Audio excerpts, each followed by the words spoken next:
Pemirsa, pasca ditutupnya tempat pembuangan akhir atau TPA Suwung beberapa waktu lalu, permasalahan sampah kembali ramai diperbincangkan publik. Menangani masalah sampah memerlukan waktu dan masyarakat mesti sering diberikan edukasi tentang pengelolaan sampah berbasis sumber.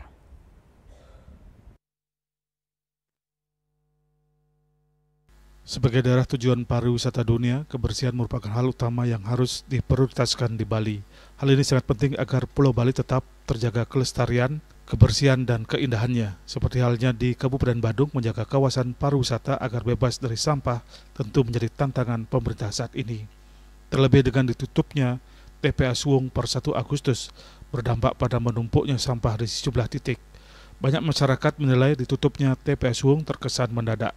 Padahal pemerintah telah mengeluarkan Pergub Bali nomor 47 tahun 2019 yang mengatur tentang pengelolaan sampah berbasis sumber dan Perda Bali nomor 7 tahun 2013 pasal 24 yang mengatur tentang kewajiban pemilihan sampah oleh penghasil sampah.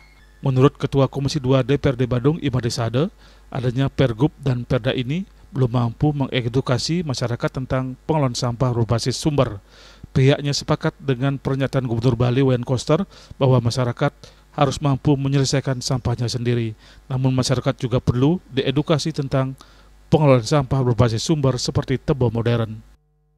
Kalau kita berbicara masyarakat adat, masyarakat yang asli di Badung, mungkin di daerah Mengui, kemudian Abian Semar Petang, akan gampang sekali dengan membuat yang namanya tempat pembuangan sampah yaitu tebo modern akan bisa selesaikan dengan baik. Tapi kita berpikir yang ada di Kuta, kita ini masyarakatnya majemuk sekali.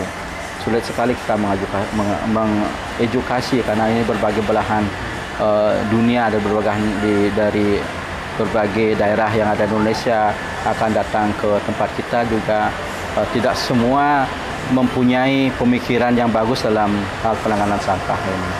Nah, tentu kita berharap seperti Pak Gubernur bilang, selesaikanlah sampahmu sendiri.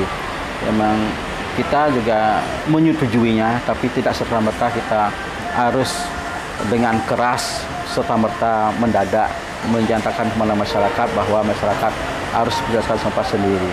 Nah, terkait juga dengan di pemerintah ada dinas YLHK, ya tentu harus berperan aktif untuk membantu terjadi permasalahan sampah ini.